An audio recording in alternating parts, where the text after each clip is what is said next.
pour la baisse de l'électricité. Il y a le syndicat Ça va, jaune, quelqu'un qui est plus du syndicat Bon, Gilets on est jaunes. là. Hein. Ouais, encore là. Hein. Bonjour. Et Barbecue d'éveil. La Belgique Bon, actuelle. une semaine de plus, une cacophonie de plus, et il se passe des choses là, très graves. On va se mettre un peu sur le côté. Ouais. Par contre, on va peut-être pas trop s'approcher de la musique, sinon ça va me faire sauter la chaîne. Ouais, il se passe des choses très graves actuellement en France, et ça date depuis de nombreuses années. Chose que je dénonce. Il y a beaucoup d'hommes politiques de gauche, de droite. J'ai tiré la sonnette d'alarme. Là, il se passe actuellement en France une chasse aux personnes d'origine algérienne, qui soient binationaux, français, pupilles de la nation, harkis, toutes ces personnes qui ont rendu service à la France depuis de nombreuses décennies se retrouvent aujourd'hui en marge de la société. Ils sont stigmatisés, ils sont marginalisés, on entend des horreurs sur les plateaux télé. Là, il y a eu le gouvernement qui a eu un couac avec le gouvernement algérien. C'est retombé sur l'ensemble de la communauté algérienne, ça il faut le dire clairement. Il n'y a pas une semaine où il n'y a pas une attaque indirecte sur une personne, même si celle-ci elle est française, née en France, pupille de la nation, harki, tout ce que vous voudrez, elle sera montrée du doigt. Et il faudra stopper cette escalade de haine qui est orchestrée par des personnes, on sait très bien qui c'est, on sait très bien d'où ça vient. Et là, ces personnes-là veulent prendre, comment que je dirais, ils veulent prendre la place des Algériens historiques dans le cœur des Français de souche. Et non, ils n'y arriveront pas parce que l'Algérie est un ancien département. Il y a eu des liens très forts. Il y a eu des populations qui ont des familles, des naissances, des enterrements, de la religion, de l'histoire, de l'administration française. Il y a des liens extrêmement forts entre l'Algérie et la France, et ceci depuis quasi, pas l'Antiquité, mais depuis l'époque romaine quasiment. La Méditerranée, c'est vrai qu'à l'époque c'était un centre. Hein. Bien sûr, quand on pense que l'Algérie a fourni des empereurs romains, elle a fourni Saint-Augustin, elle a fourni la Légion étrangère, elle a fourni beaucoup de choses. Elle a apporté aussi beaucoup dans les mathématiques. Pas dans les mathématiques, dans la littérature, mais ça c'est plus côté intellectuel. Moi je parle concrètement du religieux alors, quand on prend le couscous, quand il y a eu au début de la colonisation, au siècle dernier, sur les tables chic parisiennes, le plat à la mode était le couscous algérien. Ouais. Ce qui est sûr, c'est qu'il n'est pas mauvais. Et tout ceci, on veut le balayer d'un revers de main.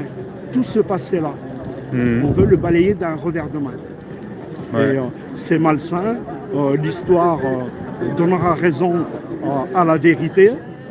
Et c'est pas utile d'extrapoler, de montrer, de stigmatiser, parce que les gens ne sont pas dupes. Voilà ce que j'avais à dire. Même Mélenchon, qui est d'origine marocaine, qui lui a beaucoup contribué au marocanisme en France, comme beaucoup de partis politiques. Ils veulent mettre en concurrence l'Algérie et le Maroc ici en France, mais il n'y a aucune raison. On est en France, on est français, on a suffisamment de problèmes en France pour ne pas ramener des problèmes ici sur le territoire français. Surtout qu'on en a déjà pas mal de problèmes chez nous. On en a déjà Ouais. pas mal. Et Ouais. on nous rajoute de faux problèmes. Mélenchon, il y a 2 ou 3 jours, il a organisé une réunion où c'est qu'il a parlé du conflit qu'il y avait entre la France et l'Algérie, le conflit médiatique, diplomatique, politique entre les deux pays. Et je trouve ça extrêmement malsain de sa part, parce que lui, il y a contribué personnellement. Ouais. Alors tu sais, moi, comme je regarde pas la Et télé, je c'est t'aime pas même le pas. seul, hein. Ah ouais. Là, il y a eu un truc impensable. La commission franco-marocaine, elle est présidée par le RN. On se posait des questions. Rassemblement national qui. Qui préside la commission France-Maroc. Mais bon, c'est une bonne chose. Moi, je n'ai rien contre. Il faut qu'il y ait des relations, il faut qu'il y ait des liens avec tous les pays. Et ça, c'est dans l'intérêt de la France, dans sa diplomatie. Mais ce qui gêne un peu, c'est que ce soit un parti politique. Ça ne devrait pas être un parti politique qui devait. Non, c'est toujours comme ça. À l'Assemblée nationale, tu as plusieurs. Ah oui, c'est au niveau de l'Assemblée groupements. nationale. Okay, C'est des amitiés entre les pays franco-haïti, franco-états-unis, franco-russes, franco-algériens, franco-marocains, franco-tunisiens. Tu as des commissions, enfin un groupement et ça, c'est dans l'intérêt de la France, parce que la France, ça a été un grand pays, et c'est toujours un grand pays, qui est connu, qui a un réseau diplomatique qui avait un réseau diplomatique extrêmement important et influent dans tous les pays du monde, et surtout dans les anciennes colonies, ce qui est normal. Parce que tous les pays qui ont eu un lien direct ou indirect avec la France, il est normal que ceux-là ont des liens un peu plus que, parce qu'il y a eu des échanges, des contacts, des naissances, de l'économie, de la culture, des traditions, des échanges entre tous ces pays-là. Ouais. Ça vaudrait le coup peut-être que tu en parles lors de la prise de parole? Non. C'est un sujet qui me... moi, personnellement, j'en ai fait les freins. De cette discrimination-là, de la part des communautés, certaines communautés. J'ai eu des gros problèmes. Les communautés dont on ne dit pas le nom. Quoi. J'ai eu des gros problèmes. J'avais plusieurs magasins, je gagnais très bien ma vie. Tout a été fait pour me détruire, parce que j'étais d'origine algérienne. Ça, c'est clairement clair. Les écolos, les socialistes, les communistes, les LR. J'ai rencontré beaucoup d'hommes politiques. S'ils voient, ça m'étonnerait, mais s'ils voient la vidéo, ils se reconnaîtront. C'est des hommes politiques et des femmes qui ont une certaine influence, qui passent sur les plateaux télé. Et quand j'entends leur discours hypocrite, ils donnent envie de gerber. Et à l'époque, tu le savais qu'ils étaient... Ah oui. Et est-ce qu'il y a eu une prise de conscience à un certain moment? La dernière personne, quand j'ai quitté mon département, enfin j'ai fui mon département,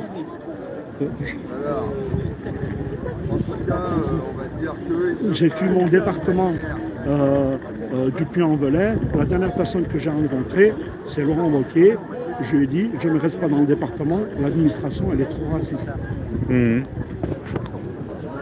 Et tu lui as dit ça directement? Ah ouais, on se connaît tous les deux. Je le connais depuis qu'il a ses 20 ans. Jacques Barrot, qui était mon député à l'époque, et ancien ministre, qui venait à ma boutique, je le rencontrais assez... j'avais de bons rapports avec eux, j'avais aucun problème. Je n'ai jamais adhéré à un parti politique ou fait de la politique directement. Et si tu as eu la carte, ça t'aurait pas un peu aidé dans ta carrière? Non. À partir du moment où c'est que tu gagnes 10 000 € par mois et que tu es souvent cité dans la presse et tu suscites la jalousie de la concurrence et d'autres personnes, et que tu es d'origine, même si tu es français, né en France, fils de fonctionnaire, eh ben, j'y ai pas échappé.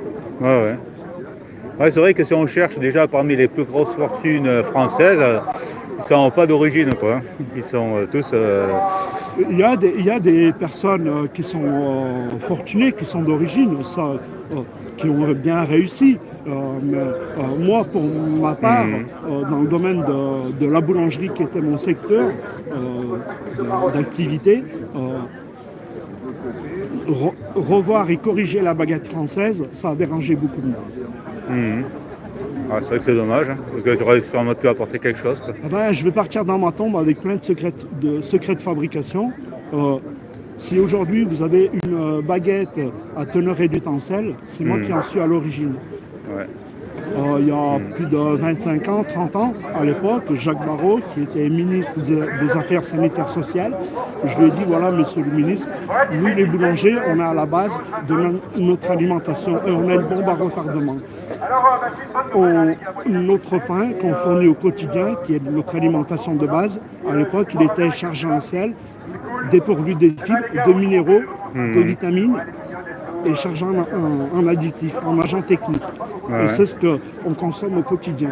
Et je dis, voilà, arrivé à 40 ans, vous allez choper votre médecin va vous annoncer une cochonnerie, type diabète, maladie cardiovasculaire, cancer du côlon, etc. Vous êtes en pleine force de l'âge, vous êtes marié, des gamins, vous avez un crédit de maison, votre entreprise elle a beaucoup investi sur vous, et il y a tout qui s'écroule. Quand on annonce un cancer à 40 ans, un diabète, il y a tout qui s'écroule. Et ben, la sécurité sociale ne pourra pas financer et rembourser tous ces frais-là. Et en améliorant la qualité nutritionnelle de notre alimentation, en faisant un exemple des frites fraîches de 1 cm sur 1 cm, vous aurez moins de matière grasse que si vous prenez une frite de 5 ou 7 mm. Il y aura moins de lipides il y aura plus, à la cuisson, ça va garder plus de chair. Et bon, c'est des choses simples, hein. Réduire le sel, réduire le sucre, et toutes ces choses-là, c'est ce que je faisais dans ma boutique, c'est ce que je prêche, et ben, ça a dérangé beaucoup de monde. Les lobbies, ils n'ont pas aimé. J'ai été mis en contact avec l'INRA, avec le syndicat des boulangers, enfin voilà, il y a des articles de presse qui en font froid, et c'est ce qui a valu ma perte, parce que les gens n'ont pas aimé il y a un bel article sur le magazine Le Point où j'ai été sélectionné parmi les 9 meilleurs artisans de France, ce qu'on appelle la façade française. Alors il y a des joailliers, des luthiers, bronziers d'art, tailleurs de pierre, et moi je suis au milieu. Et ça commence par j'ai revu et corrigé la baguette française, et j'explique que les fibres, les minéraux, les vitamines, pour notre organisme on en a besoin, et que l'agroalimentaire, quand un grain de blé, on va le séparer, on va enlever l'écorce qui est riche en fibres, qui est l'enveloppe, qui est très utile pour l'organisme. Elle est riche en minéraux, en fibres, au transit intestinal, on en a grandement besoin. Et celle-ci, elle est donnée à l'industrie bestiale. On donne le meilleur aux animaux, quoi. Et le germe de blé qui est riche en vitamine E, et ben lui, il est retiré du grain de blé, qui lui est donné à l'industrie pharmaceutique et cosmétique. Alors moi, j'ai demandé à ce que d'avoir un grain de blé entier avec toutes ses propriétés nutritionnelles pour pouvoir satisfaire ma clientèle. Et c'est ce que j'ai fait pendant de nombreuses années. Et en plus, le pain a meilleur goût quand tu utilises du vrai la farine complète. Il a plus d'arôme, plus de saveur. Il y a tous les tanins qui sont dans l'enveloppe du grain de blé qui va donner...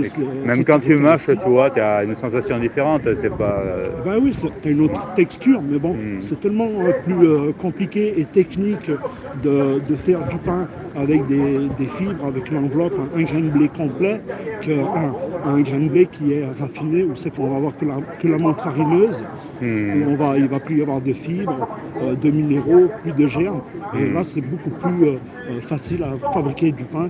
Et vous rajoutez un agent technique, type améliorant, additif, acide ascorbique, amylase fongique, le citrate de soja, etc. Il y en a 142 à l'époque, il y en avait 142 agents techniques. Je n'explique pas le cocktail explosif pour notre organisme. Et c'est pour ça qu'on se retrouve avec tous ces agents techniques, avec plein de maladies qu'on rencontre aujourd'hui, beaucoup d'allergies, obésité, cancer du côlon, diabète, toutes ces maladies-là n'existaient pas au siècle dernier parce qu'on avait une alimentation qui était beaucoup plus riche en micronutriments. Ouais. Et que là maintenant on a une alimentation ultra raffinée, dépourvue de micronutriments. Et il y a une mode là qui existe, qui est tous les compléments alimentaires, tous les super aliments, ce qu'on appelle, c'est une belle escroquerie parce que l'organisme n'arrive pas à synthétiser.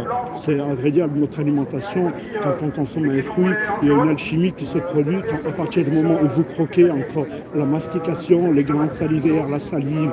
Et il y a déjà un phénomène bactériologique qui se produit dans la digestion. Et un exemple, tapez un jus de pomme de 25 centilitres, vous allez le boire, le fructose, le sucre va remonter au cerveau et ça va descendre dans l'organisme. Mais par contre, et vous aurez faim tout de suite derrière, mais par contre, tapez 3 pommes pour faire le jus de pomme, vous en mangez pas 2. Oui. Un jus d'orange, c'est pareil. Et tu as aussi la sensation de manger. Ça va et vous allez garder une certaine cécité. Et il y a toute cette alchimie qui va se produire dans notre organisme avec toutes les bactéries, les enzymes, toute la salive qui va descendre dans l'organisme et qui va développer et synthétiser tous ces micronutriments. Il faut savoir que quand vous consommez de l'antioxydant, trop d'antioxydants, ça devient Toxique. oxydant. Ah. Et oui, notre organisme, il a besoin, en fonction du poids et de la taille, mâle, homme, femme, il n'y a pas grande différence. Juste un jeune. Le sel, c'est entre 5 et 6 grammes par jour. On en a besoin du sel. Il faut entre 5 et 6 grammes par jour. L'eau, c'est entre 1 litre et 1,5 litre en fonction de vos efforts. Les protéines, il me semble que c'est 0,8 1 gramme par kilo. Ce qui fait à peu près, si tu fais 80 kilos, ça va faire dans les 70-80 grammes de protéines. De fibres, c'est 40 grammes par jour. Donc, voilà, sur Internet, on trouve pas mal de tableaux comme cela qui expliquent tous les besoins et tout l'excès que vous consommez, ça part dans le sel et ça devient toxique. Ouais. Si tu consommes trop de fibres, celles-là elles vont t'irriter. Si tu consommes trop d'antioxydants, c'est le foie qui va trinquer. Si tu consommes trop de sel, et l'inverse aussi. Soit ça part dans les selles, soit c'est stocké dans le foie. C'est pour ça qu'il faut un juste équilibre. Il ne faut pas trop manger, mais choisir les bons aliments qu'on a besoin. Aller consommer des produits ultra raffinés, des plats cuisinés, des produits transformés à éviter. Déjà, tu ne sais pas ce que tu manges, même si tu peux lire l'étiquette. Prenez des produits le plus bruts possible et le moins travaillé possible et vous verrez que vous en porterez mieux et votre porte-monnaie s'en ressentira beaucoup plus. Ouais. Ben, merci à toi. Je te remercie, à bientôt. Merci.